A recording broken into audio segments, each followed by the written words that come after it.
Mesdames, Messieurs, peuple congolais, je vous informe que l'association ACB J3M,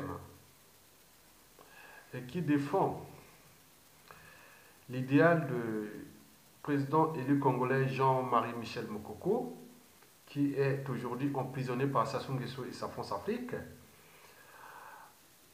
Et cette association va organiser le 2 mars 2019 à Paris, porte de Vincennes, un événement. Et à l'occasion de cet événement, ils m'ont invité pour introduire la première journée de la Convention nationale congolaise. Je vous informe que je ne suis pas membre de cette association, mais je défends les causes de cette association. Vous le savez que Sassou Nguesso et sa France Afrique, depuis que Sassou Nguesso est revenu au pouvoir, en 1997 par la force, et la France Afrique et Sassou Nguesso ont fait du mal à tout le monde au Congo-Brazzaville, et notamment dans la partie sud du Congo-Brazzaville, c'est-à-dire de Brazzaville à Pointe-Noire. Et tous ceux qui défendent l'idéal de Jean-Marie Michel Mokoko, même si au départ, depuis 2016, on était nombreux, certains sont partis, mais il reste quand même les durs. Ceux qui sont là pour l'esprit. Et nous continuons dans cet esprit. Parce que Mokoko, vif ou mort, l'esprit de Mokoko sera toujours dans la synthèse de l'unité nationale au Congo. Et surtout des passifs de la France-Afrique. Parce qu'aujourd'hui, et même toute la France-Afrique sait très bien que aucun esprit du Sud pourra colmater ce que la France a semé comme bazar au Congo-Brazzaville entre 1997 à nos jours. Donc l'homme de synthèse reste aujourd'hui toujours et toujours Mokoko, Jean-Marie Michel Mokoko. Vous savez qu'on est preuve de philosophie, déjà l'épreuve qu'on avait fait en 2015 ici en France au baccalauréat littéraire. Suis-je ce que le passé a fait de moi? Mais bien sûr, Mokoko crédible déjà 1991-92. Et puis, depuis, donc c'est l'homme de synthèse. Donc, Mokoko n'est pas seul. Mokoko, c'est un esprit, il devient un symbole. Et par conséquent, dans cette géopolitique congolaise nord-sud et de toute l'unité nationale, ce Congo de demain ne pourra pas continuer sans les partisans et les apôtres de Jean-Marie Michel Mokoko qui, aux yeux de la conscience nationale, ont compris que Mokoko, c'est l'homme du pays, c'est un patriote, c'est un compatriote. Il ne doit pas être souillé, il ne doit pas être humilié par un dictateur agonisant et au bout de souffle. Et à bout de souffle. Mesdames, Messieurs, ceci dit, je vous informe que le 2 mars 2019 à Paris, porte de Vincennes, il y aura un événement lié à l'association qui défend la cause de Jean-Marie Michel Mokoko. Et pendant ce moment-là, j'ai été invité pour introduire la première journée d'introduction, oui, bien sûr, de la Convention nationale. Après cette introduction, bien sûr, il y aura certainement les premières assises de la Convention nationale, prélude à la transition nationale pour la restauration d'abord de l'État congolais, qui est aujourd'hui abîmé par 35 ans de la dictature de Sassou et d'Nguesso. Mais il s'agira aussi dans cette transition nationale la restauration des mentalités, habitudes et comportements des Congolais qui ont été abîmés par 35 ans de la dictature de Sassou Nguesso. N'oublions pas la démocratie que nous devons la repenser. La démocratie... Massamba Deba avait parlé du socialisme bantou. Moi, j'ai introduit le terme de la démocratie bantou. Parce que nous ne sommes pas pareils comme les Arabes, les Blancs et autres. Donc nous avions notre histoire, hein, et qui est là. Nous avons eu une certaine démocratie dans le bassin du Congo, d'Afrique centrale, et qui j'introduis ici, aussi dans cette démonstration, la démocratie en mode bantou.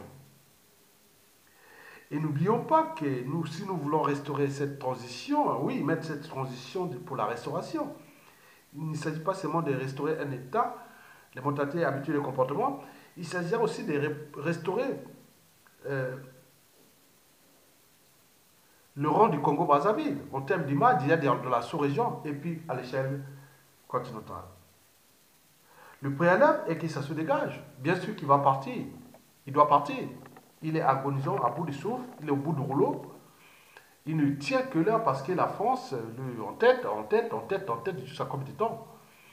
Donc, toute la zone CEMAC, la communauté économique et monétaire d'Afrique centrale, est dans la merde. Sassou Nguesso s'inquiète. Et donc, tout est possible, tout est imminent. Donc, c'est à lui de prendre ses responsabilités avec sa France-Afrique. Nous, je reviens toujours à la France-Afrique. Mokoko, c'est l'homme des synthèses. La France le sait bien que depuis 1997 a foutu le bazar dans 2 tiers de l'économie congolaise, dans 2 tiers de la population congolaise, de Brazzaville à Pointe-Noire. Et s'il n'y a pas un homme de synthèse comme Mokoko, nous ne pourrons pas s'en sortir. Nous rentrerons dans les chaos avec tout ce qui viendra parce que la méfiance et la défiance, c'est-à-dire le dégoût de la France, est total. Tant au niveau national qu'à l'extérieur, au sein des diasporas congolaises, de France, d'Europe, d'Occident et partout dans le monde. Parce que la France devient le problème. Au vu de la réalité de ce qui s'est passé au Gabon, au Tchad, au Cameroun et partout. Bien entendu, la France défend son rang mondial qui n'a pas su s'adapter, comme je l'ai parlé avec Félix Pelé, qui m'a dit, bon ben, oui, le malheur de la France, c'est d'avoir rencontré l'Afrique et cultivé la France-Afrique. Donc, il s'agit bien sûr d'une reformulation de la pensée d'Aimé Césaire, qui avait dit que le malheur de l'Afrique, c'est d'avoir rencontré la France. Mais j'ai reformulé ça, j'ai dit non, le malheur de la France, c'est d'avoir rencontré l'Afrique et d'avoir cultivé la France-Afrique. Bon, les autres se sont affranchis. Comme vous avez ici d'une famille riche, où il y a l'héritage, vous êtes tenté de gérer l'héritage, alors qu'ailleurs, qui n'ont plus d'héritage, ils se sont mis à se débrouiller, quoi.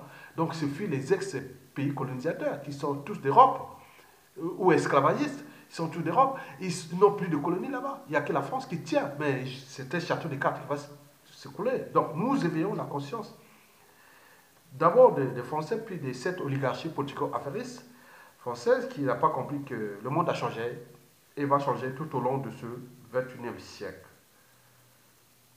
Mesdames, Messieurs, donc Sassou doit partir et va partir. La France doit nous accompagner dans cet état d'esprit.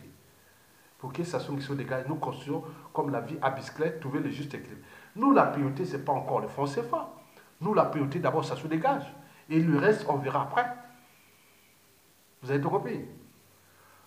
Bon, après cette Sassou dégage, nous allons rentrer dans cette transition de la restauration qui va durer certainement 5 ans. Et après, bon, ben, nous pourrons alors introduire une république déconcentrée ou fédérale, je dirais, dans un régime ou un régime de type conventionnel. Régime politique conventionnel.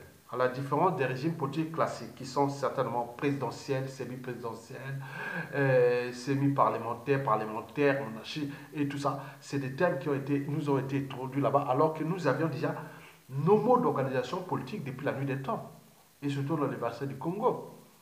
Pourquoi nous avions désué ça à l'heure trouver d'autres modes de politique et nous n'avions pas su les adapter. Et ces mots de représentation politique commencent à nous poser bien des soucis. Mesdames et messieurs, peuple congolais.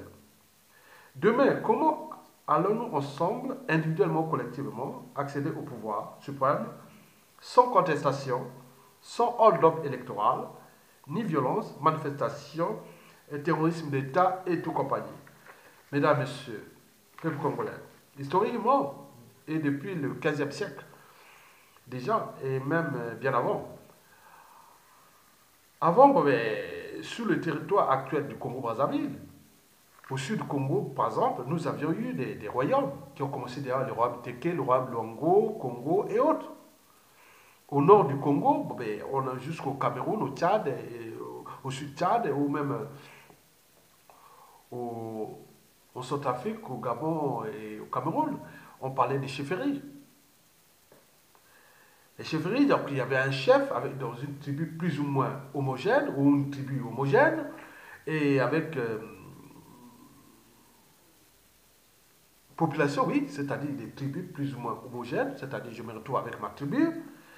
Donc il y a un chef et des institutions. Et des institutions, c'était surtout ce qu'on appelle une autorité morale, spirituelle. Et tout ça qui était là pour créer cet équilibre euh, traditionnel, culturel et autres. Donc au nord, les chefferies, au sud, des royaumes. Le plus connu, c'est le royaume Teke, le royaume Luango, le royaume Congo. Et au nord, bon, ben, il y avait des chefferies. Les cas pour nous, des chefferies, c'est ce qui s'est passé chez moi à Makwa, à l'Équateur. Quand vous arrivez à Makwa, au Tibet, au nord Congo-Brazzaville, vous arrivez à Makwa, vous traversez la Likwala Mosaka, c'est le troisième plus grand affluent du fleuve Congo, côté rive droite, après la Songa et l'Ubangi. Et donc, vous arrivez à Makwa, au kilomètre 40, en allant vers le nord, en traversant la Likwala Mosaka. Vous arrivez au kilomètre 40, et vous avez eu là toujours le Makwa, on est en zone Makwa, il y avait une chefferie où il y avait un certain monsieur qui s'appelait Edumba, dont le sobriquet c'était Enyimaninja. Et donc il défendait sa chefferie. Donc il avait une chefferie au kilomètre 40 à Moali. Mais quand les colons français arrivaient là pour construire la route nationale 2, donc sous l'occupation de la Nicolas Moussaka, qui a commencé déjà en 1905 et qui même 1903 et qui a continué jusqu'en 1914. Et donc les Français arrivent au 9 septembre 1911 exactement à Moali, là au kilomètre 40 où se trouve la nationale 2 du Congo-Brazzaville aujourd'hui. Là, il y avait un chef, un arrière-grand-père maternel. Et donc, il a dit non, non, je ne veux pas collaborer avec ces gens-là. Donc, on lui a demandé de servir de guide pour ouvrir sa tribu à d'autres lieux. Il dit non, je suis chez moi ici. Donc, il s'est passé une bataille qui a commencé le 9 septembre 1911 à 10h10 du matin et c'était terminé à 3h25 du matin. Et c'est dans les écrits de Georges Mazeno, dans les cahiers d'histoire africaine, publié en 1966. Et donc il détaille comment cette bataille, comment les sapeurs armés français sont venus se battre avec un chef de tribu qui ne voulait pas qu'il se passe. Donc, cette histoire est connue, vous avez tout ça, et j'ai même fait deux vidéos sur ça, on tenant compte de ces éléments. Donc, on se battait pour les territoires et autres. Donc, nous avions eu ces chefferies. Ailleurs, c'était les royaumes, et où il y avait un chef, par exemple, Brazzaville, c'était le royaume Teke avec le roi Makoko, et qui avait laissé Brazzaville à Savona de Baza, vous connaissez la suite, la capitale. Vous avez tout. Donc, nous avions eu des royaumes et autres. Mais, il faut le dire que, historiquement, on n'a pas connu de guerre. On n'a pas connu de guerre. Ni de pouvoir, hein, de guerre de pouvoir, et même des territoires. Parce que dans cet écosystème, qui est déjà dans tous les bassins du Congo, on avait à manger, parce qu'on avait plein de gibier, on a les terres, on pouvait cultiver, on avait la nature qui était nous donnait tout ça, certains étaient des chasseurs-cueilleurs, et tout ça. On avait à manger de l'eau, hein, sur le bassin du Congo, le deuxième réserve hydrique du monde après l'Amazonie. Et donc, nous avons des femmes, nous avons tout. Et donc, qu'est-ce qu'on va encore chercher? Rien du tout. On a l'esprit, on n'est pas des peuples de violence, on était là. Donc, alors, mais comment sommes-nous arrivés aujourd'hui à se transformer en dictateurs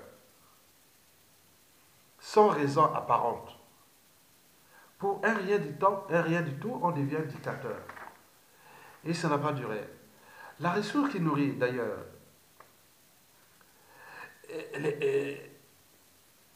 l'immigration ici en France, clandestine, ce sont ces dictateurs. Également, la ressource qui nourrit les dictateurs et hold-up électoraux en France, non, en France-Afrique, oui, la ressource qui nourrit les dictateurs et dictatures et hold-up électoraux France-Afrique, sans fin, c'est tout justement les élections présidentielles au suffrage universel direct. Élection présidentielle au suffrage universel direct. C'est le problème. C'est la ressource. C'est la matière qui nourrit les dictateurs en Afrique. C'est la matière qui nourrit les dictateurs en Afrique. Les élections présidentielles au suffrage universel direct. Vous enlevez ça, vous n'aurez plus les dictateurs en Afrique. Plus les dictateurs. Ni des violences, ni des crimes de sang et de masse et de toutes ses conséquences. Mesdames, Messieurs, ce suffrage universel direct devient donc l'un des problèmes existentiels en Afrique noire. Parce que nous avons quand même 2500 tribus. Et dans le cas du bassin du Congo, il y a la moitié des tribus, où chaque tribu va avoir son président. Donc, vous comprenez. Et quand une tribu est majoritaire, l'élection présidentielle va toujours être là au pouvoir. Mais les tribus minoritaires qui n'ont pas accès à le pouvoir, qu'est-ce qu'ils vont faire? Ils vont être déclassés. Et qu'est-ce qu'ils font? Ils vont se regrouper avec les qu'on appelle les ennemis ou les forces d'occupation. Ils vont certainement prendre le pouvoir par un coup d'État. Ils deviennent après des dictateurs parce que le mode déjà d'accession au pouvoir n'est pas normal. Donc on devient dictateur par la suite. Et par conséquent, comment ça marche? Ça crée. Puisque toute force ou toute action de type tyrannique crée une forme de résistance. Donc les gens vont résister. En résistant, donc quand quelqu'un utilise les moyens de l'État, et donc il va certainement massacrer, des crimes et autres, donc on revient à la dictature. Puisque tous les régimes politiques qui sont là, qui même démocraturales, c'est-à-dire condensation, pseudo-démocratie plus dictature, n'arrivent pas que par des majorités ethniques. Parce que les faits d'élire quelqu'un de chez moi, très bien. Mais quand vous avez des majorités ethniques compactes, et donc vous pouvez rester au pouvoir à vie. Au cas de démocratie, puisque là-bas, on ne regarde pas le courant de pensée, on ne regarde pas l'individu. On peut voter l'individu dans les cas où on est dans les faits accomplis, qu'on dit, ah oui, là ça devient dangereux pour nous, bon, on va voter quand même celui-là. Mais dans le cas normal, nous ne voterons jamais quelqu'un qui n'est pas de leur tribu. Et ça devient un souci, mesdames, messieurs. Eh bien oui. Donc, d'un côté, il y a ce problème des tribus, de tribalisme ethnocentrique, et qui, généralement, est aussi le facteur déterminant pour les coups d'État. Mais de l'autre côté, il faut aussi ajouter les ambitions personnelles. Et la plupart des gens ont vu un pouvoir politique suprême avec ce que l'Occident nous a apporté des sociétés constituées. Donc, quand on a un pouvoir politique suprême, on pense tout naturellement au rang social, à l'élévation sociale, au train de vie doré et l'accession à la richesse. N'oublions pas les femmes, les petits-enfants et tout compagnie, ça devient comme sa propriété privée. Et quand on vient dire non, mais écoutez, bon, mais à un moment donné, il faut arrêter, non, c'est pas possible. Donc lui, il croit que ça devient sa propriété parce que c'est quelque part, la chute peut être brutale au niveau du statut social puisqu'il croit que bon, le pouvoir c'est pour lui et au lieu de penser à la condition humaine, à la condition sociale, qu'à tout instant je peux quitter le pouvoir, quand je rentre chez moi, au village ou partout, j'ai au moins les minimums de conditions sociales. Mais lui, il ne pense pas à ça, il pense qu'il est à côté, donc il est au détriment, bien sûr, de vivre ensemble, de l'intérêt général et tout ça. Bien entendu que nous avons une topologie sociale qui est toujours, même si on peut toujours le contester, ou même autres, créer des amalgames ou pas, mais je pense que nous ne connaissons pas le sens de l'intérêt général, sinon ça cesserait. Il n'y a qu'une minorité qui connaissent ce sens-là. Mais ils ne sont pas souvent au pouvoir, puisque la majorité, ceux qui pensent qu'à des ambitions personnelles et autres, ils sont là. Sinon ça cesserait. Mélangé avec des conflits d'intérêts. les intérêts particuliers, les partisans, et ça crée un bouillon de culture tyrannique. Et les peuples là-bas ne s'en sortent pas. Donc, dans 97% des cas, les suffrages universels directs conduisent tout naturellement à l'abus de pouvoir. Il y a un troisième élément, bien sûr, que je vous ai parlé, je vous en parlais, surtout les grandes puissances économiques et majoritairement les ex-pays colonisateurs. Nous avions la France-Afrique. Ailleurs, les anglophones africains ont eu la chance d'avoir euh, l'Angleterre qui s'est affranchie de la conspiration, de la volonté de ces peuples là-bas à élire leur président. Mais nous, en zone France-Afrique, la France est là. Elle n'a jamais changé de mentalité, habitude, des comportements qui vont l'entraîner d'ici peu de temps, de la 7e puissance économique mondiale ici. D'ici 2030, il pourra arriver à 8e, 9e, 10e. Et c'est prévisible.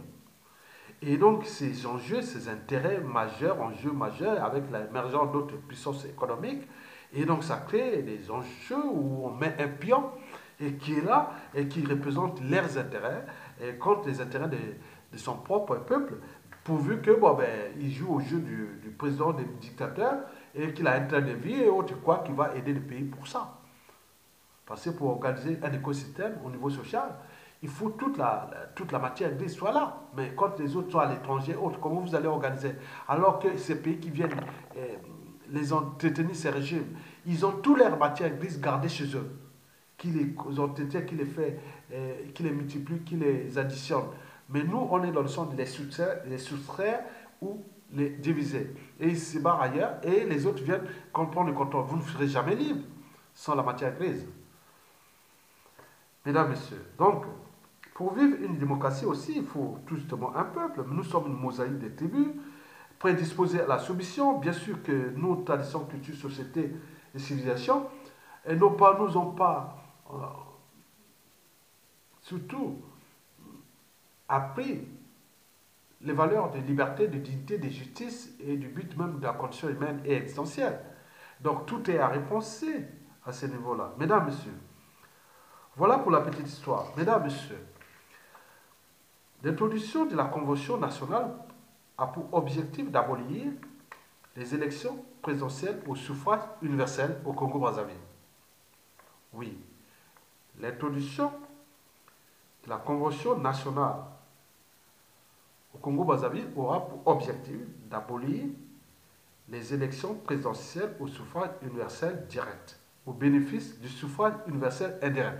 Je vous informe que l'idée de la Convention nationale n'est pas venue de moi, elle est venue d'un ancien conseiller du Premier ministre André Milongo pendant la période de transition. Et ce conseiller est toujours là, ici en France. C'est un ami. Il s'appelle Guy Richard Alexis Biayoukou. Il avait introduit ces termes. Il a dit, si je te l'introduis, tu pourras les développer.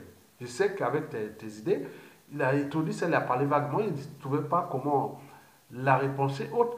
Et je suis en train de le développer. Donc, on a déjà des réseaux d'officines géopolitiques nord-sud au Congo-Brazzaville national et qui sont dans la dynamique de cette convention nationale. Donc, nous voulons mettre hors d'état de nuire les élections présidentielles au suffrage universel au bénéfice du suffrage universel indirect. Par conséquent, Denis Sassou Nguesso pourra alors être le dernier dictateur du Congo-Brazzaville. Et pourquoi? Parce qu'avec la Convention nationale ou avec le régime politique conventionnel adapté à nos réalités culturelles, il sera difficile pour tout individu de s'aventurer à devenir dictateur au Congo-Brazzaville. Explication. Nous avions 55 tribus au Congo-Brazzaville, ils sont du nord au sud, de l'est à l'ouest, dont 2 tiers sont laissés pour compte parce qu'ils sont minoritaires. Et donc, surtout au niveau politique, économique et autres. Donc, cette fois-ci, avec la Convention nationale, toutes les tribus de la République du Congo, Brazzaville, auront certainement un pouvoir. Le pouvoir sera d'abord électif, puis politique et économique sur différentes échelles. D'abord individuel, c'est-à-dire au niveau local, d'accord, ma tribu, puis au niveau régional, c'est-à-dire ethnocentrique, c'est-à-dire les groupements des petites tribus, et qui forment une région. Donc vous pouvez voir dans certaines régions du Congo où vous avez peut-être que 2 tribus dans une même région. Il y a des régions où ils sont au moins 4 ou 5 tribus. Il y a des régions qui sont au moins 7 ou 8 tribus. Maximum, c'est 10 tribus. Par exemple, les régions des plateaux. Mais les restes, c'est minimum. Bon, vous avez tout compris. Donc, nous en avons 55 tribus. Et vous avez su que la plupart des coups d'État arrivent parce qu'il y a des tribus minoritaires, des gens compétents, intelligents, civils, politiques et militaires. Ils ne peuvent pas accéder au pouvoir parce que, même s'il y a des idées autres, les gens vont naturellement voter ou autre que pour quelqu'un qui est de leur tribu. Parce qu'en Afrique, avant d'être intellectuel, cadre civil, politique et militaire, mais président, on est avant tout d'appartenance tribale. Donc les gens, par la tête, ils veulent toujours aller voter, même s'il est mauvais ou autre, ils vont tout là-bas. Donc ce qui pose bien des soucis à tout le monde. Donc, la Convention nationale, comment ça marche? D'abord, je vais prendre un exemple d'une ville, par exemple Mouyosi, au sud du Congo. Il y a une tribu qui s'appelle les Babembe ou les Bembe. Mais cette ville qui s'appelle Mouyosi, ou la tribu Babembe, fait partie de la région de la Bouinza, qu'ils appellent département, on s'en fout de ça. Région de la Bouinza. Donc, dans cette région, il n'y a pas que les Bembe, il y a aussi les Dondo, les Kamba, les Soudi et autres compagnies. Et donc, comment on va se faire? On va commencer par une élection au suffrage universel d'abord direct, à l'échelle locale ou régionale. C'est-à-dire le pouvoir d'en bas vers le haut et non d'en haut vers le bas. Donc, il y aura une élection le jour de l'élection présidentielle, l'élection au Congo, on appelle ça les jours d'élection nationale au Congo-Brazzaville. Donc, ce jour-là, donc les Congolais vont élire le maire de leur ville ou commune, qui représente souvent dans les petites communes, dans 90% du pays, c'est des tribus. Et puis, ils pourront aussi élire les députés de leur tribu ou de leur ville qui va les représenter au niveau régional et puis l'autre qui va les représenter au niveau national. Donc je prends le cas de la ville de Mouyosi qui est située dans la région du Labouinza. C'est la région d'ailleurs la plus peuplée du Congo. Donc ils vont élire d'abord le maire de la ville qui représente la tribu des Babembe. Et après ce maire, donc il va aussi élire ce même jour le député de Mouyosi qui va représenter la ville de Mouyosi à l'échelle régionale, c'est-à-dire au niveau de la Bouinza. Et au niveau de la Bouinza, c'est que les régions vont devenir de plus en plus semi-autonomes. Cela veut dire que je connais les atouts de ma région, je peux aller chercher des partenaires économiques un peu partout dans le monde, sans passer par Brazzaville. Donc on aura de la répartition des compétences et des ressources. Compétences qui vont construire quoi au niveau des régionales, universités, hôpitaux, écoles, routes, autres. Donc on va faire sa répartition politique générale, politique régionale. Au niveau des ressources stratégiques et naturelles, fiscales, et tout ça sera bien repensé. Et donc, il va élire le député qui va représenter la ville au niveau régional, mais il va aussi élire le député de Mouyosi qui va représenter Mouyosi et la région au niveau national. Et tout ce monde-là, pour Mouyosi déjà, il aura déjà 3 personnes qui vont représenter d'abord la ville, puis au niveau de la région et au niveau national. Donc, ces gens vont devenir ce qu'on appelle les délégués à la convention nationale. Donc, Mouyosi pourra fournir peut-être 2, 3, 4, 5, par exemple, à Mouyosi, peut-être on va faire un maire de Mouyosi, mais il y aura peut-être des différents députés de la région. Oui, donc Mouyosi pourra fournir au minimum 3 délégués à 10 délégués à la convention nationale. Et donc, si on prend le nombre de tribus, des villes, des régions qui seront reformées et autres, et des députés, donc nous pourrons arriver jusqu'à 1000 à 1500 délégués à la Convention nationale. Ces 1500 délégués vont élire au suffrage universel indirect, d'abord le président de la République, puis le Premier ministre, tous deux ils auront la même légitimité. Ce n'est plus un président de la République, je nomme le Premier ministre, il fait ce qu'il veut. Non. Chacun dans son rôle et l'autre dans son rôle. Donc, mesdames et messieurs, parlons déjà des critères d'admission, puis de mandature et des domaines de compétences et des ressources du président de la République et du Premier ministre. Commençons d'abord le président de la République. Le président de la République, bien entendu, n'aura qu'un rôle symbolique. Donc c'est un pouvoir moral, spirituel, politique et même militaire. Donc on peut être un curé, un homme de Dieu et se présenter. Il suffit d'avoir une autorité morale et avoir quelqu'un qui est bien. Et bon, on peut être aussi civil, militaire, politicien, intellectuel, tout le monde peut arriver. Donc les critères d'admission seront définis par la Convention nationale, qui est d'abord une administration, au départ, qui gère les sessions ordinaires d'élection. Élection ordinaire ou extraordinaire. Quand il y a un membre qui est mort ou autre, donc on peut convoquer et envoyer les trucs extraordinaires. Bon, ok. Donc, en prenant les critères d'admission, par exemple, pour le président de la République, minimum 65 ans, maximum 80 ans, et c'est quelqu'un qui a les sons du patriotisme, il a les sons de l'intérêt général, il a déjà prouvé, les cas par exemple de Jean-Marie-Michel Mokoko, 91-92, et ce qu'il subit aujourd'hui, c'est quelqu'un qui pourrait dire oui, moi je peux me présenter, président de la République, et voilà, et élu au suffrage universel indirect, parce qu'on sait que c'est une politique militaire, intellectuelle et morale. Et donc ça peut être là. Donc Mokoko peut devenir un cas de calme. Et pour la suite, d'ici 2030, 2040, 2050, de cette convention nationale. Donc après, il y a les projets des sociétés. Pour le président de la République, c'est surtout les valeurs. Le sens de la dignité, des libertés fondamentales, de la justice, du caractère sacré de la vie humaine, du but de la condition humaine et existentielle. C'est une autorité morale et spirituelle qui est là. Donc, ils doivent avoir les principes et valeurs de liberté, de dignité et autres, de respect des uns et des autres, de tout ça, de l'esprit de synthèse, d'analyse et autres. Donc, il y a ces critères. Donc, on pourra avoir, par exemple, 50 candidats.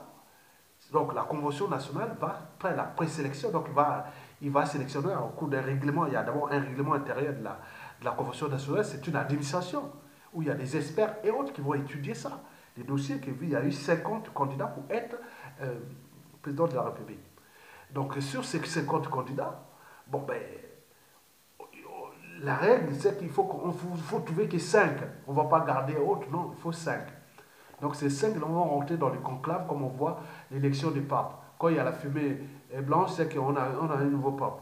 Donc, on peut rester là jusqu'à trouver, sur les 5, celui qui va devenir le président de la République. Donc, il y aura des votes, des 1500 délégués, et qui vont passer là, le premier jour, deuxième jour, jusqu'à trouver le président de la République. Dès que c'est que ça élimine les deux premiers, ceux qui arrivaient premier et deuxième, échoués, donc on prend les deux premiers, donc on passe au deuxième tour, entre le premier et le deuxième.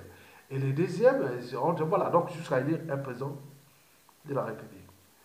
Donc, les listes de ces 5, donc les 5 qui sont déjà sélectionnés, donc on va envoyer leur programme, leur profil et tout ce qui a été des critères d'admission, parce que dans ces critères d'admission qui seront bien définis, il y aura des psychanalystes, il y aura des psychologues, il y aura des gens qui vont venir étudier les comportements, l'analyse, des gens qui jusqu'à trouver quelque chose et qui est là, que celui-là, il est le bon. Et donc, il va être élu. Celui qui est élu, bon, ben, les autres, par exemple, ceux qui ont été sélectionnés, qui n'ont pas été élus, bon, ils vont devenir des premiers, deuxième, troisième, quatrième, cinquième vice-présidents. C'est tout.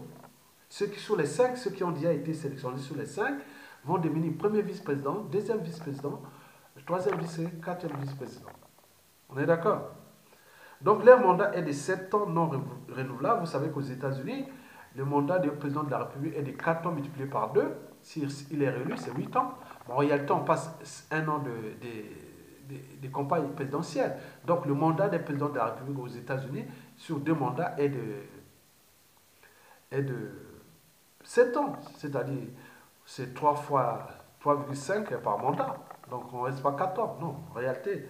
Donc, si vous aurez le mandat de 7 ans non renouvelable, c'est-à-dire vous arrivez à passer de la 3e à la 4e année, il y aura toujours obligatoirement une session ordinaire pour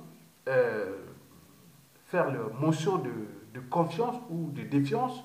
Et s'il y a défiance, donc vous devez démissionner. Si vous êtes autorité morale, vous démissionnez, vous n'êtes pas bien, vous vous êtes mal comporté, et il y a eu ça, vous n'avez pas été esprit d'initiative, plein de critères, et à ce moment-là, vous démissionnez, et on convoque une nouvelle session extraordinaire, et à ce moment, on élit un nouveau président de la République. Le Premier ministre, ça sera pareil. Et donc, cette motion de censure peut être aussi une forme de révocation. Par exemple, le président, s'il y a une pétition qui est 75% des délégués ont dit non, non, non, c'est pas possible. Même avant la motion de confiance, même à la première année, deuxième année, et s'il y a pétition que 75% des délégués ont dit non, non, non, non, non, non, non, non, on s'est trompé finalement. Et donc, même avant la session extraordinaire ordinaire des mi-mandats, et donc on peut le révoquer. Donc, on veut mettre les gens qui sont là au service de l'intérêt général. Donc, vous aurez des prérogatives, vous avez un état de vie doré, et tout ça, l'État va vous donner des. Donc, au niveau des domaines de compétences, donc nous allons voir ce qui concerne la défense, la sécurité, la sûreté, la diplomatie, et tout ça, donc il faudra tout repenser ça. Mais en réalité, le président de la République est un acquéreur symbolique. Donc, revenons au Premier ministre maintenant. Au Premier ministre, c'est pareil. Il va être dans la même situation, mais sauf que l'âge, c'est 35 ans à 65 ans. Donc, si vous avez entre 35 et 65 ans, vous pouvez postuler avec votre liste, que j'ai une liste de projets. Et lui, c'est les projets des sociétés. En plus des valeurs de liberté et de dignité, lui, il doit mettre un projet de société. Et là, nous pourrons arriver sur la 100 liste des gens, c'est énorme. Donc, il faudrait étudier ça. Donc, il faudrait zapper un peu parce que déjà les têtes autres. Donc, il y a déjà la personne qui vient à la tête. On dit non, non, non, non, non, non. J'arrive là. Moi, je suis monsieur Kolela. Je vais être Premier ministre ou président. Ah non, merci. Ah, Tchadji m'a bien là. Je vais être. Non, je vais faire. Non, merci. Firma Yessa. Je vais être. Non, non, non, non, non, merci. Monsieur Point Point, je vais être. Non, non, merci. Bon, vous comprenez ça? Donc, donc, vous avez compris que côté Premier ministre, ce sera pareil comme le président de la République, mais sauf qu'au niveau du Premier ministre, là, c'est 35 à 65 ans. Et en plus de ça, on va s'apaisanter sur ce projet de société. Et ce projet de société est très important parce que ce sera même le truc de son élection. Mais il ne suffit pas d'écrire un projet de société. Il faut déjà qu'on sait qu'il a déjà le retour d'espérance. Par exemple, quelqu'un qui a été un cadre congolais international au niveau des organisations internationales, qui connaît bien le pays et qui sait bien les trucs, il aura plus d'avantages que quelqu'un qui sort là, qui vient réciter ses trucs sur autre, ou quelqu'un qui s'est prouvé aussi au niveau des convictions. Donc l'avantage de ça, c'est que de son gouvernement, il va dire que il n'a pas besoin de dire ah oui, mais je veux mettre que les gens de ma région ou pas. Il n'a plus peur. Il peut mettre n'importe qui du nord au sud, de l'est à l'ouest. Il suffit qu'il vienne travailler. Il n'a plus besoin. Il peut se retrouver avec 10 sur 15 ministres qui seront définis par le pouvoir, par la convention ou par la constitution.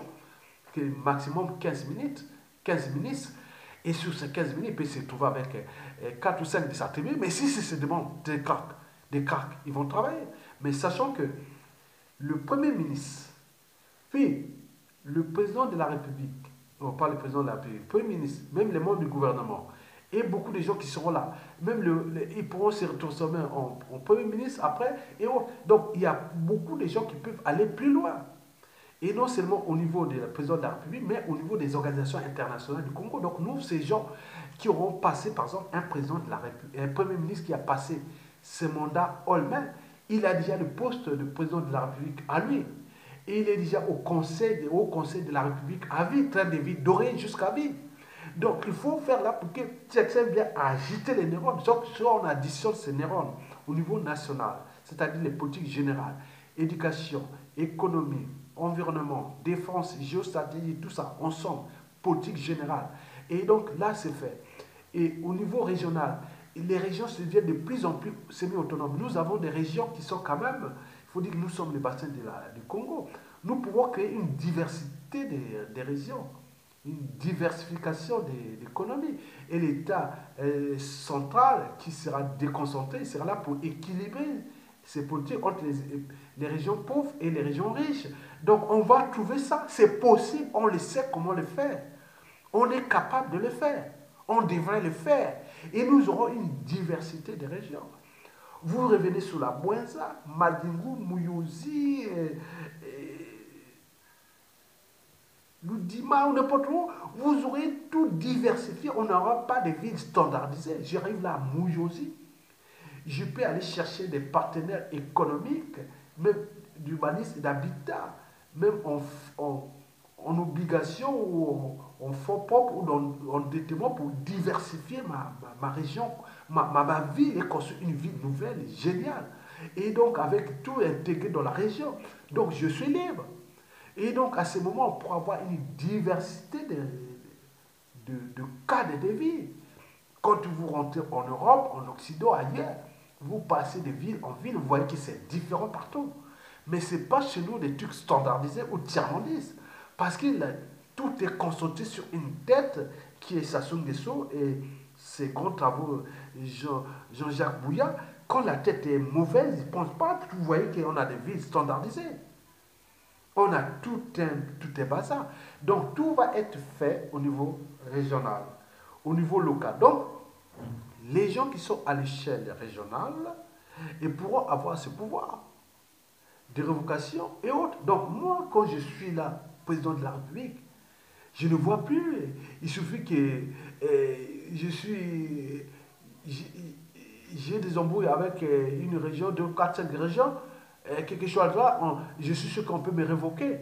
Ce n'est plus là, on attend là, parce qu'on est nombreux au niveau tribal, qu'on va être élu. Non, ce n'est plus ça. Donc vous allez travailler ensemble et vous allez voir que le bénéfice net est là parce que nous, l'enjeu n'est pas d'introduire ce que vous ne connaissez pas au terme de développement soutenable.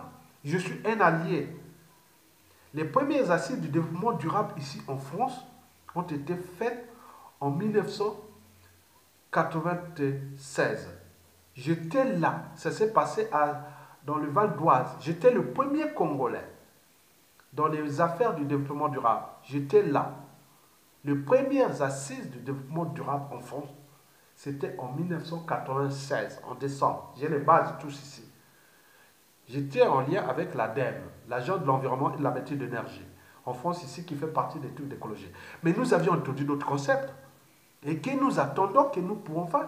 Donc nous ne pourrons plus aller dans le cadre du développement durable. C'est un développement soutenable. Et qu'est-ce qu'un développement soutenable? Il faut les mettre, ces concepts, avec des gens dans un environnement où vous avez les pouvoirs politiques. On va vous écouter. Si vous parlez dans le vide, vous entendez Innocent Peya avec Sassou Nguesso, son fond bleu ou autre qui vont faire l'escrologie au Congo. On devient fou. Ce qui se passe dans la région de la Kivu Ouest, si c'était le pouvoir autogéré là-bas, on aurait perturbé tous ces villageois qui sont obligés d'aller chercher de l'eau à 50 km alors que l'eau était à côté. Parce qu'on exploite les minéraux, les terres rares, là, avec les sociétés qui sont inféodées au régime, qui sont en train de tout détruire là-bas. Donc nous avons tout à repenser dans cette convention nationale pour sortir de l'état de crise déjà des dictatures et aussi de mettre les pouvoirs autogérés depuis le bas vers le haut et non le haut vers le bas. Donc celui qui sera là au poste de président de la République, ce sera comme un père, oui, un Dieu, pas un Dieu, on ne veut pas de Dieu, quelqu'un de moral, quelqu'un qu'on fait confiance, qu'on sait qu'il donne seulement une parole, on sait qu'il parle bien. Donc il faudra mettre des dispositions, des compétences, des ressources entre le président de la République et le Premier ministre, puisque tous les deux seront au même niveau, mais il faudra voir les trucs. Donc à un moment donné, le Premier ministre, au niveau exécutif, il est là, et l'autre, au niveau pouvoir moral, il est là. Et donc on va faire comme ça entre les deux. Ils sont les mêmes, ils ne sont pas en honte, ils sont dans la même boule, même terrain, même bateau, servir le Congo. Et donc nous allons repenser ça. Donc j'ai été invité par l'association de Jean-Marie Michel Moukoko, par l'association de Jean-Marie Michel Moukoko. C'est l'association qui lutte pour l'esprit de Jean-Marie Michel Moukoko et que Moukoko, malgré les apparences, au niveau géopolitique, vous ne pouvez pas construire le Congo de demain sans les partisans et les esprits intellectuels hauts de Moukoko. Ce n'est pas possible. Parce que le Congo de demain va se construire dans cette dynamique des vrais esprits. Et donc nous faisons partie de ces esprits. Mesdames, Messieurs, peuple congolais, vous avez compris et à bientôt. Et comprenez-la, donc nous allons rentrer en détail au fur et à mesure parce que demain, nous allons, comment on appelle, nous allons modéliser d'ici peu, dans le temps, modéliser cette convention nationale. Comment ça s'est passé depuis les locales, régions, pouvoir, mandat et autres. On va faire ça sur un modèle qui sera sur ordinateur et on va voir ça comment ça fait. Vous allez voir que c'est génial. Et il sera qu'il a pour appliquer. Et le reste, les gens vont être là pour bosser. Et après, parce que, pardon, le but pour nous est qu'on soit libre, digne et vivre chez nous. On a une chance d'être né dans le bassin du Congo, l'Amazonie de l'Afrique. On a tout là-bas. Nous ne serons jamais du Sahara pour encore 500 ans. Pourquoi ne profitons pas? Donc nous allons en profiter de ça, être libre, digne et chez nous. Et qu'on ne nous envoie pas les dictateurs pour le coup d'État pour venir nous assassiner parce que ceux qui n'ont pas de possibilité d'avoir le pouvoir, ils vont certainement faire des coups d'État. Mais là, il n'y a plus ça. Tout le monde, toutes les tribus, vous avez le pouvoir de votre tribu. Si vous ne pouvez pas réussir au niveau fédéral, au niveau national, vous pouvez aller dans votre tribu, vous avez un pouvoir énorme là-bas. Donc vous avez tout compris. Mesdames, Messieurs, je vous remercie et à bientôt.